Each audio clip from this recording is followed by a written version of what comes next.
디모데후서 1장 3절에서 14절의 말씀을 한 절씩 교독하시고 14절의 말씀을 우리 함께 읽습니다. 내가 밤낮 간구하는 가운데 쉬지 않고 너를 생각하여 청결한 양심으로 조상적부터 섬겨오는 하나님께 감사하고 내 눈물을 생각하여 너 보기를 원함은 내 기쁨이 가득하게 하려 함이니 이는 너의 속에 거짓이 없는 믿음이 있음을 생각함이라. 이 믿음은 먼저 내 외조모 로이스와 내 어머니 유니게 속에 있더니 내 속에도 있는 줄을 확신하노라.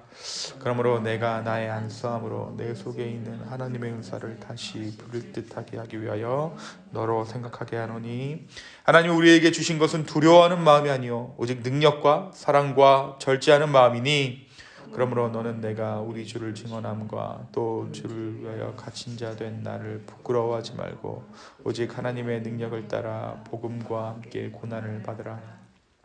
하나님이 우리를 구원하사 거룩하신 소명으로 부르심은 우리의 행위대로 하심이 아니요 오직 자기의 뜻과 영원 전부터 그리스도 예수 안에서 우리에게 주신 은혜대로 하심이라. 이제는 우리 구주 그리스도 예수의 나타내심으로 말미암아 나타났으니 그는 사명을 배하시고 복음으로써 생명과 썩지 아니할 것을 드러내신지라. 내가 이 복음을 위하여 선포자와 사도와 교사로 세우심을 입었노라. 이로 말미암아 내가 또 이 고난을 받되 부끄러워하지 아니함은 내가 믿는 자를 내가 알고 또한 내가 의탁한 것을 그날까지 그가 능히 지키실 줄을 확신함이라. 우리 함께 너는 그리스도 예수 안에 있는 믿음과 사랑으로서 내게 들은 바 바른 말을 본받아 지키고 우리 안에 거하시는 성령으로 말미암아 내게 부탁한 아름다운 것을 지키라. 아멘. 네, 오늘은 다 같이 우리 디모데 후서를 묵상합니다. 네. 디모데 전후서는 디도서와 함께 목회 서신이라고 우리가 알려져 있어요. 목회 서신이다. 그러니까 교회 공동체나 우리가 여태까지 묵상했던 어떤 로마서나 또 요즘 묵상하고 있는 고린도전서와 같이 어떤 교회를 향해 보낸 것이 아니라 공동체나 개인에게 보낸 것이 아니라 목회자, 곧 교회의 책임자에게 보낸 것이 디모데 전후서입니다. 이 목회자인 디모데를 위해서 목회적 조언이 담겨져 있는 이 편지가 디모데 전후서죠. 그럼 여러분 오늘 이 말씀을 묵상하기 위해서 이 말씀의 배경을 조금 알아야 하는데요. 여러분 디모데가 어떤 인물이었을까요? 디모데가 누구일까요? 디모데는 바울의 마지막 전도 여행, 예루살렘 여행 때 바울과 함께 여행했던 자입니다. 그때 바울을 마지막까지 정말 충직하게 동역했던 자가 이 디모데예요. 또한 바울의 후임으로서 그래서 이제 예배소 교회 가운데 사역자로 목사로 사역하게 됐습니다. 여러분 한번 생각해 보십시오. 젊은 나이에 바울이 세운 교회를 사역한다는 것이 쉬운 일이었을까요? 디모데에게 그것은 쉽지만은 않은 일이었을까요? 바울은 젊은 목회자 디모데에게 당시 에베소 교회가 직면하고 있던 여러 가지 현안들에 대해서 목회적인 지침을 주고자 이 편지를 썼습니다. 말씀에서 보면 알겠지만 바울은 이 디모데를 격려하고 싶었어요. 힘내라. 내가 너의 마음 가운데 정말 다시 한번 주의 성령으로 부릴 듯하게 하기 위해서 오늘 내가 너에게 이 편지를 쓴다. 바울이 이 디모데가 굉장히 힘든 상황이다라는 것을 헤아렸던 모양이에요. 그래서 바울이 이 편지를 통해서 정말 이 마음을 다해 쓰는 이 편지를 통해 디모데의 마음 가운데 복음을 향한 그 마음이 다시 한번 부릴 듯하기 위해 오늘 이 편지를 쓰고 있습니다. 그런데 이 편지가 사실 바울의 마지막 편지거든요. 어떻게 보면 유서의 성격을 가지고 있다라고 이 디모데후서를 해석해요. 이 바울이 어떤 상황에서 이 편지를 썼는가? 바울이 두 번 투옥을 당하는데 첫 번째 로마의 투옥을 당했을 때는 가택연금, 그러니까 집에 있었어요.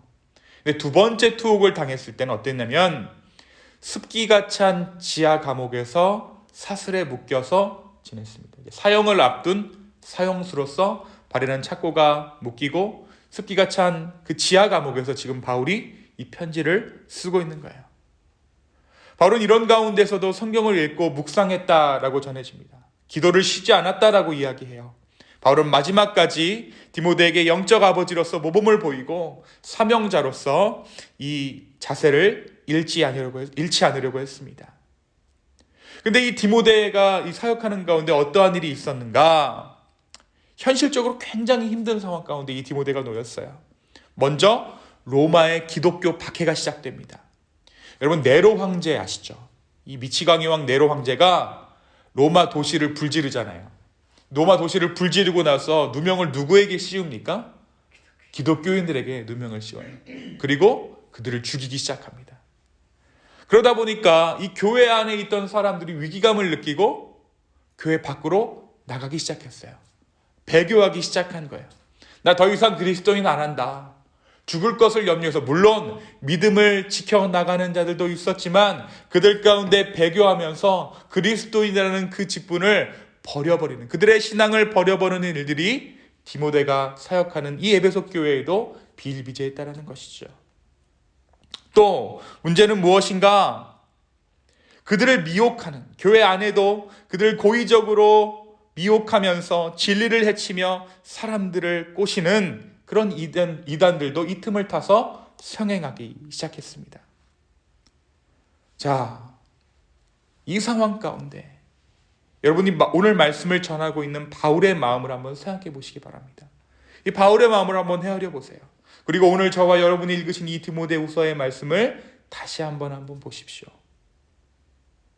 여러분, 바울이 이 디모데에게 편지를 쓰면서 어떤 마음으로 이 편지를 썼을까요? 바울은 자신이 혹시 디모데를 사지로 내몬 것은 아닌가? 라는 생각을 했을 거예요. 디모데가 지금 어려운 상황 가운데 있어요. 게다가 그 사지로 디모데를 이끈 것은 바울 자신이라는 생각이 들었을 것입니다. 그런데 문제는 이제는 자기가 갈 수가 없어요. 자신의 발에는 착고가 채워져 있고 춥고 습한 감옥에 갇혀 있는 상황이에요. 오직 그를 위해 할 수 있는 것은 편지를 쓰는 것, 그리고 그를 위해 중보하는 것입니다. 자, 바로 그러한 상황에서 바울이 전한 디모데를 향한 메시지가 무엇입니까? 다름 아닌 너의 소망을 주께 두라 라는 것이 바로 오늘 말씀의 핵심이자 이 편지의 핵심입니다. 다른 어떤 것에 소망을 두지 말고 오직 주께 소망을 두라. 이것이 바울이 디모데에게 전한 유언과도 같은 말씀이었습니다. 자, 우리 12절에 보니까 이로 말미암아 내가 또 이 고난을 받되 부끄러워하지 아니함은 내가 믿는 자를 내가 알고 또 내가 의탁한 것을 그날까지 그가 능히 지키실 줄을 확신함이라. 너는 그리스도 예수 안에서 믿음과 사랑으로서 내게 들은 바 바른 말을 본받아 지키고 우리 안에 거하시는 성령으로 말미암아 내게 부탁한 아름다운 그 복음을 지키라. 복음을 전하고자 하는 그 아름다운 마음을 지키라. 무엇으로? 성령으로 지키라 라는 거예요. 오늘 이 아침에 우리가 기도할 때 우리 가운데 있는 복음이 지켜줄 줄로 믿습니다. 우리 안에 있는 아름다운 것이 지켜줄 줄로 믿습니다. 여러분, 제가 만약 바울이라면, 그리고 제 아들이 디모데라면 저는 제 아들에게 미안한 마음이 가장 먼저 앞섰을 것 같아요. 괜히 너가 나를 따라 이 험한 길을 걷게 돼서 안 해도 될 고생을 하며 환난을 당하고 있구나. 내가 미안하다.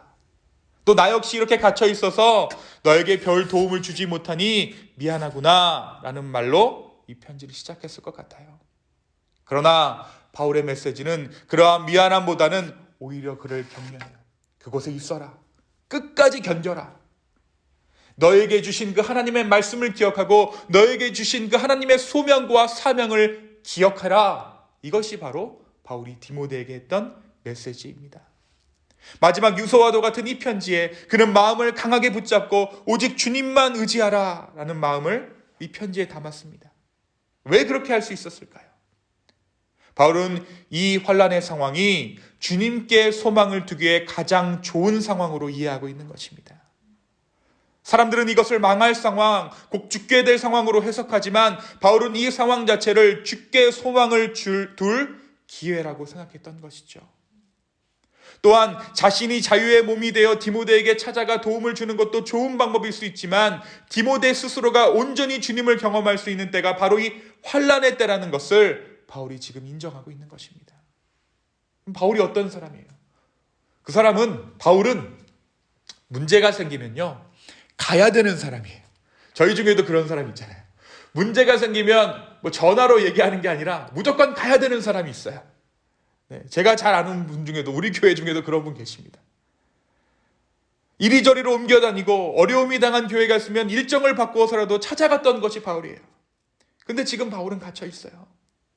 곧 죽음을 앞두고 있는 상황이에요. 하지만 그때가 오히려 디모데가 하나님의 사역자로 바로 설 수 있는 기회가 될 수 있다는 것을 바울은 의심하지 않았습니다. 누구로 말미암아? 성령으로 말미암아. 성령으로 말미암아. 여러분, 미국에서 아이를 키우는 많은 부모님들이 염려하는 부분이 있어요. 그것이 바로 우리 아이들이 너무 풍족해서요. 먹을 것 못 먹어서, 입을 것 못 입을까 봐 내가 해줄 수 있는 것을 다 못 해줘서 우리 아이들을 염려하는 것이 아니라 그 반대로 우리 아이들이 너무 풍족해서 부족함을 몰라서 걱정하는 부모들이 많습니다. 제가 지난 몇 주간 저 역시 이런 고민을 토로하는 부모들을 한 3번 정도 이런 고민들을 들은 것 같아요. 참 신기하다라는 생각이 했어요. 왜 이 고민들을 나에게 들려주셨을까? 공통적으로 하시는 말씀이 아이들이 부족한 것을 알지 못해 걱정이라는 것이에요. 여러분, 아이들이 부족한 것을 모르는 것이 무엇이 문제겠습니까? 하지만 우리가 본능적으로 알고 있는 것이죠. 우리가 가장 영적으로 풍족한 때가 언제입니까? 우리가 가장 하나님의 도우심을 입었던 때가 언제입니까? 바로 우리가 가장 육신적으로 부족할 때, 경제적으로 힘들 때 우리가 하나님의 도우심을 입었던 거죠. 그래서 우리 아이들을 교육할 때 부족한 것이 없으면 안 되는데 또 인간적인 마음으로 부족한 것이 좀 없었으면 좋겠고 그 마음이 계속해서 충돌을 일으키는 것입니다. 우리의 부족함과 열악한 상황은 우리로 하여금 주만 의지하게 합니다. 주님께만 소망을 두게 합니다. 우리가 아이들이 부족함을 모릅니다 라고 말하지만 하나님은 인생의 한순간에 우리 아이들을 인도하실 거예요. 물론 그때에는 부모된 우리도 도울 수 없는 상황이 올 수도 있습니다. 그러나 바로 그때가 나의 자식이 아닌 하나님의 자녀되는 축복의 순간입니다.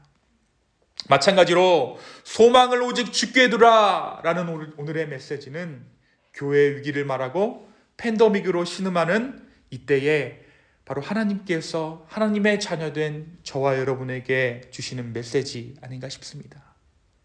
여러분, 사방을 둘러보십시오. 소망을 둘 곳이 없어요. 여러분, 사람들이 왜 교회 가운데 더 많은 비난을 할까요? 믿지 않은 자들도 이렇게 생각했을 거예요. 그래도 교회가 있으니까, 믿는 자들이 있으니까, 그들이 마음 가운데 위안을 얻었던 거예요. 그런데 그들이 마지막으로 믿었던 그 교회마저도 타락했다는 소식을 듣고 이 세상이 썩었구나 라는 것을 그들도 알고 있는 것입니다. 바로 이때에 우리 교회가 어떻게 해야 할까요? 오직 소망을 주께 두어야 합니다. 오직 소망을 주께 두십시오. 지금 바로 이 순간이 하나님의 손길을 경험할 가장 좋은 때인 줄로 믿습니다.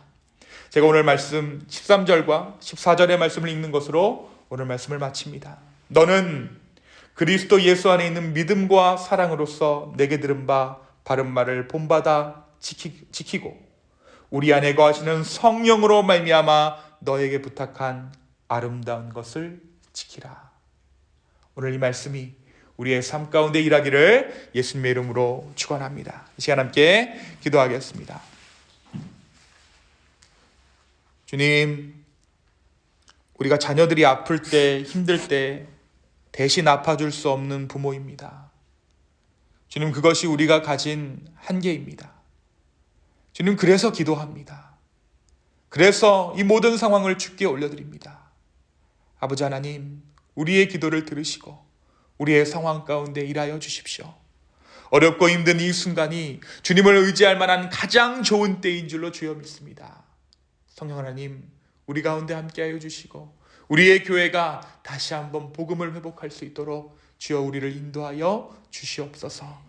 감사합니다. 이 모든 말씀 살아계신 예수 그리스도의 이름으로 기도하였습니다. 아멘. 아멘.